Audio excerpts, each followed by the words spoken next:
Assalamualaikum warahmatullahi wabarakatuh. Semoga semua saudara-saudaraku sehat semua sehingga kita bisa bareng-bareng dalam ngangsu kawruh atau belajar atau sinau bareng, belajar sama. Begitu kalau orang Jawa bilang. Kali ini aku akan coba mendiskusikan sama kalian semua sesuatu yang itu pasti terjadi, ya, pasti terjadi. Aku ulangi lagi, pasti terjadi, tetapi sesuatu yang paling dihindari oleh kita. Padahal ketika saat itu tiba, semuanya tidak ada yang mampu menghindar darinya. Apa itu? Ini judul kajian kita. Mungkin agak beda temanya ya. Jadi tidak menutup kemungkinan tema-tema kajian kita memang beragam gitu ya.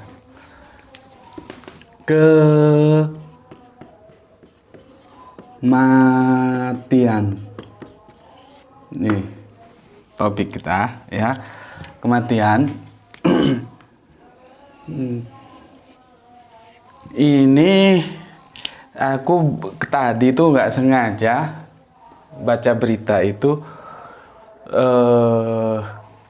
hasil sebuah diskusi yang sangat menarik antara Kang Mas Rocky Gerung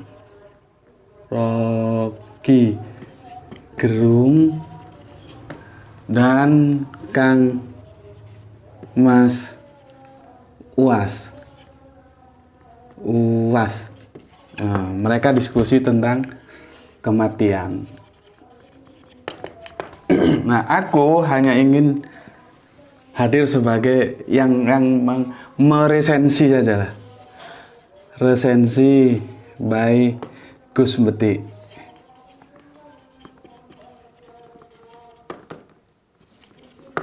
Dari apa yang mereka diskusikan. Kalau kita bisa bagi itu begini ya. Satunya itu dari kelompok filosofis ya. Yang satunya teologis. Ya. Jadi Kang Rocky itu mewakili filosofis, Kang UAS itu mewakili teologis. Kalau kami anak Siantar di Batak sana bilang Bang Batubara. Kebetulan beliau kan dari marga Batubara gitu ya. Ustadz Abdul Somad ini. Kalau bahasa Jawa Timuran itu keakraban tuh manggilnya Kang Mas atau Cak atau kadang-kadang Mas gitu aja. Itu panggilan keakraban gitu ya. Oke. Siapapun dia, ya, siapapun dia, maksudnya siapapun dia ya kulu tiap-tiap semua ya, tanpa terkecuali, maupun dia filosofis, ya, maupun dia teologis, ketika berbicara kematian itu sama saja. Gitu ya. Aku ambil satu contoh, seorang ustadz diundang ceramah, topiknya tentang sholat, dia pernah sholat, topiknya tentang zakat, dia pernah zakat. Topiknya tentang haji, dia pernah haji. Yang paling menarik topiknya tentang sunat, dia pernah sunat. Tapi ketika dia bicara kematian, dia membicarakan sesuatu yang tidak pernah dia lakukan. Ini tidak empiris gitu loh. Tidak empiris. Dia bercerita tentang sesuatu yang tidak empiris. Karena apa? Dia belum pernah mati kok. Dia cerita kematian tapi. Gitu ya. Begitu juga seorang filosofis sama saja. Itu tidak empiris. Jadi intinya ya, mereka berdua ini berbicara dalam tataran hipotetis.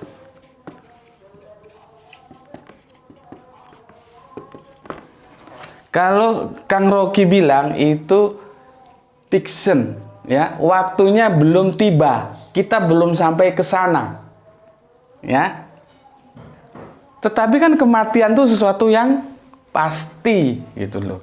Tapi untuk saat ini masih fiction. Jadi mereka berdua ya, berbicara dalam tataran hipotetis, karena sama-sama belum pernah mati, belum empiris, ya. Di sini. Terus seorang filosofis ya, aku tarik lagi di sini ya. Seorang filosofis itu berbicara berdasarkan akliyah rasional. Ya.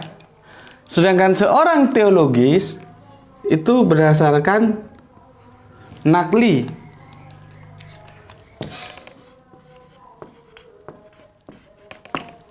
Nakli. Kalau ini aku bisa samakan di nalar, rasional. Nalar. Kalau ini firman, nas. Firman. Masalahnya mana yang benar antara keduanya ini? Mana yang benar? Antara sesuatu yang berpijak pada firman dan berpijak pada nalar. Karena mereka sama-sama belum empiris, masih hipotetis, orang sama-sama masih hidup. Dan yang memang kenyataannya tidak ada orang mati hidup lagi. Kalau mati hidup lagi kita bisa tanya di mana, bagaimana di sana kabarnya. Itu kan nggak bisa gitu. Ya. Sekarang begini. Dalam nakli itu juga kita tidak bisa nafikan. Tidak bisa nafikan. Tetapi bagaimanapun nakli itu tidak absolut. Kecerdasan seseorang, aku sebagai orang yang mengusung Islam rasionalis ya, tetapi kecerdasan seseorang itu juga relatif, dia ada keterbatasan tertentu. Sampai pada titik tertentu dia sudah tidak bisa bicara. Seorang dokter yang cerdas, katakanlah cum laude, dia bicara tentang ruh itu nggak akan mampu. Itu faktual sekali, nggak bisa dibantah lagi gitu loh. Nggak bisa. Karena nalar itu punya keterbatasan, tetapi sebagaimanapun adanya nalar itu tidak bisa ditinggalkan, itu tetap diperlukan. Gitu. Jadi kapan kita bermain nalar, kapan tidak itu kita tahu ya. Oke, sekarang bagaimana yang filosofis berdasarkan nalar? Ini dia ada dua probability, karena relatif tadi, ya. Bisa benar, bisa salah. Ini. Jadi dia nggak bisa dinafikan karena dia bisa benar juga. Namun juga bisa salah. Ya. Sementara yang nakli, yang firman, ini 100%. Ini benar. 100% dia benar. Dengan catatan bahwa yang menjadi sandaran itu benar-benar firman dari yang maha tahu. Bukan firman-firmanan. Sebentar, minum dulu. Bismillah. Ya. Artinya, bagaimana kita menguji ini Al-Quran sebagai sesuatu yang bisa dipertanggungjawabkan 100%, ini benar firman, begitu. Jadi seorang ya yang teologis bicara tentang kematian, dia akan disandarkan pada nakli yang tertulis di sini. Dia tidak akan berbicara apa yang tidak tertulis di sini. Itu kalau dia berbicara yang tidak tertulis di sini itu namanya ya dia akan kembali seperti filosofis ini. Dia menggunakan aklinya. Kebenarannya menjadi relatif, tapi ketika disandarkan kepada firman itu menjadi absolut. Karena apa? Firman itu ucapannya dari yang maha tahu. Karena dia maha tahu, dia tahu tentang kehidupan setelah mati nanti. Kalau kita kan tidak maha tahu, kita belum sampai ke sana. Gitu. Ya, begini gambarannya. Sekarang kalau kita ikuti dalil-dalilnya seperti ini, karena orang bagaimanapun menolak kematian, ya pasti itu terjadi, ya. Dan itu sesuatu yang tidak bisa dihindari. Apapun kekuatannya, itu tidak bisa menghindari kematian. Benar. Dan itu dipotret secara indah di dalam Al-Quran. Nih, bentar. Bismillahirrahmanirrahim. Nih sandaran dalilnya begini ya. 1. Quran surat Ali Imran. Keluarga Imran ini surat 3, nomornya 185. Ya. Aku baca. Setiap yang bernyawa akan merasakan mati, dan hanya kepada hari kiamat sajalah diberikan dengan sempurna balasanmu. Barang siapa dijauhkan dari neraka dan dimasukkan ke dalam surga, sungguh dia memperoleh kemenangan. Kehidupan dunia hanyalah kesenangan yang memperdaya. Ya, di sini merasakan mati. Oke. Sekarang yang nomor 2, Quran surat Al-Anbiya. Al-Anbiya ya, surat nomor Al-Anbiya. Sebentar. 35 ya.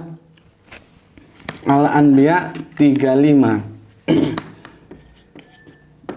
Ya. Apa katanya? Ya. Setiap yang bernyawa akan merasakan mati. Kami akan menguji kamu dengan keburukan dan kebaikan sebagai cobaan, dan kamu akan dikembalikan hanya kepada kami. Merasakan mati. Kan mati. Ya. Kemudian nomor 3 ya, di Quran surat Al-Ankabut ya, nomor 57 ya. Begini. Setiap yang bernyawa akan merasakan mati, kemudian hanya kepada kami kamu dikembalikan. Sama semua. Merasakan mati. Ya. Yang terakhir ya. Al-Ankabut ini ya. Ketiganya ini ya, merasakan mati semua. Jadi itu sesuatu yang sudah ditulis dan sudah menjadi sebuah kepastian bahwa kita akan mati. Nggak bisa, nggak lari. Walaupun diskusi-diskusi kita itu empiris ya, empiris gitu. Jadi seperti itu. Kemudian aku akan jelaskan lagi sebentar. Al-Anbiya itu sebentar. Al-Anbiya itu surat nomor 21. Di garis miring 21 ya. 21, kemudian Al-Ankabutnya supaya kalian gampang nanti carinya ya. Al-Ankabut itu 29.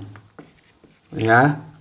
Jadi begitu suratnya. Nah, terus bagaimana kalau filsafat Jawa gitu? Aku itu sering ngobrol dengan orang-orang komunitas Jawa ya, yang mereka juga pandai sekali tentang wayang.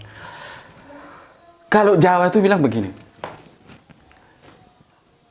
pati kui koyok pedang kang mobat mabit ing palagan peperangan. Sopo sing ora kena pati bakal kena pikun. lan pikun kui idamaning pati. Tuh falsafat mereka. Artinya apa? Bahwa kematian itu seperti pedang yang saling berkelebatan di arena peperangan. Kalaupun engkau tidak kena dengan pedang itu, kamu akan kena pikun. Dan pikun itu nanti idamaning itu apa ya? Keinginan yang sangat. Kalau sudah mau pikun, apa lagi yang diinginkan? Keinginan yang sangat, orang sama dirinya sendiri dia sudah lupa, pikun itu. Yang mati itu menjadi keinginan yang sangat yang disebut dengan idamaning pati. Atau dalam kata yang lain bahwa masio siro mendelek ing gedung hang kukuh, pati bakal moyak siro. Jadi kalaupun engkau bersembunyi di gedung yang kuat, kematian itu pasti akan mengejarmu. Begitu. Jadi dari ini yang bisa kita simpulkan. Kita ambil contoh lah. Seorang penguasa, ya, dia lebih berkuasa mana kalau dibandingkan dengan Fir'aun?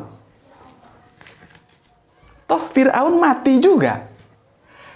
Seseorang yang berusaha dengan segala yang dia lakukan, entah itu halal, entah itu haram, masa bodoh, hajar aja, sikat saja untuk mengumpulkan harta supaya dia kaya. Pertanyaannya, kaya mana dia dengan Fir'aun? Toh Fir'aun mati juga.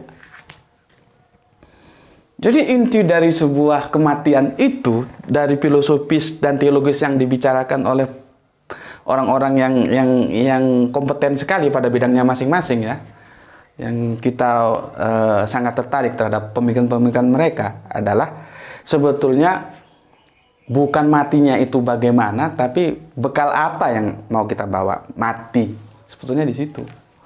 Ya, meskipun kita semua sering berbuat jahat, termasuk aku, artinya mari kita berusaha berbuat baiklah untuk kematian. Karena apa? Pasti mati. Maka apabila menjadi penguasa, berbuat baiklah terhadap yang dikuasai. Karena kau satu saat mati juga.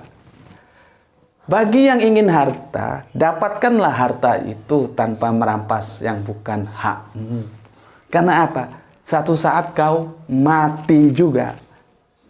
Ya, maka dari itu kita tidak perlu terlalu merisaukan tentang mati, tapi yang perlu kita risaukan bekal apa yang sudah akan dapat kita bawa mati. Terima kasih. Assalamualaikum warahmatullahi wabarakatuh.